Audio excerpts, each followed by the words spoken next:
अथ 17 सर्गः। स रामो रथमास्थाय सम्प्रहृष्टसुहृज्जनः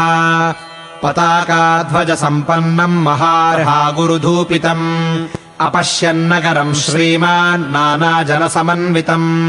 सगृहैरभ्रसङ्काशैः पाण्डुरैरुपशोभितम् राजमार्गम् ययौ रामो मध्ये नागुरुधूपितम् चन्दनानाम् च मुख्यानामगुरूणाम् च सञ्चयैः उत्तमानाम् च गन्धानाम् क्षौमकौशाम्बरस्य च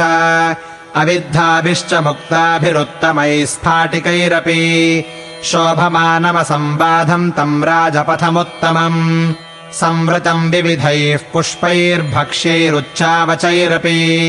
ददर्श तम् राजपथम् दिवि देवपतिर्यथा दध्यक्षतः विर्लाजैर्धूपैरगुरुचन्दनैः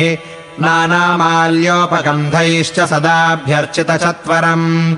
आशीर्वादान् बहून् शृण्वन् सुहृद्भिः समुदीरितान् यथार्हम् चापि सम्पूज्य सर्वानेव नरान्ययौ पितामहैराचरितम् तथैव प्रपितामहैः अद्योपादाय तम् मार्गमभिषिक्तोऽनुपालय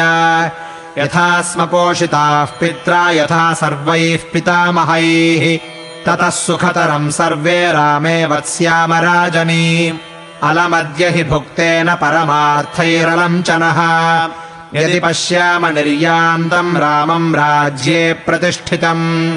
ततो हि नः प्रियतरम् नान्यत् किञ्चित् भविष्यति यथाभिषेको रामस्य राज्येनामित तेजसः एताश्चान्याश्च सुहृदामुदासीनः शुभाः कथाः आत्मसम्पूजनीः शृण्वन् ययौ रामो महापथम् न हि तस्मान्मनः कश्चिच्चक्षुषी वानरोत्तमात् नरः शक्नोत्यपाक्रष्टुमतिक्रान्तेऽपि राघवे यश्च रामम् न पश्येत्तु यम् च रामो न पश्यति निन्दितः स वसेल्लोके स्वात्माप्येनम् विगर्हति सर्वेषु स हि धर्मात्मा वर्णानाम् कुरुते दयाम् चतुर्णाम् हि वयस्थानाम् तेन ते तमनुव्रताः चतुष्पथान् देवपथांश्चैत्यांश्चायतनानि च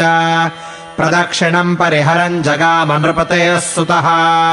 स राजकुलमासाद्य मेघसङ्घोपमैः शुभैः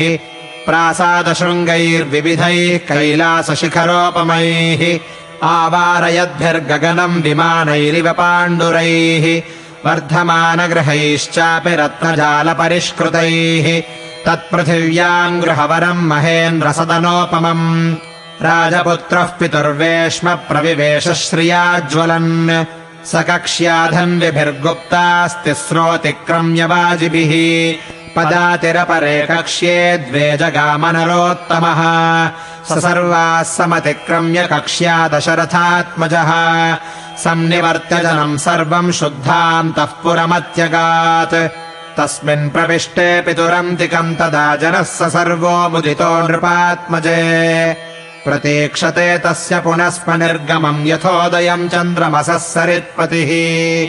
इत्यार्षे श्रीमद् रामायणे वाल्मीकीये आदिकाव्ये अयोध्याकाण्डे 17 सर्गः।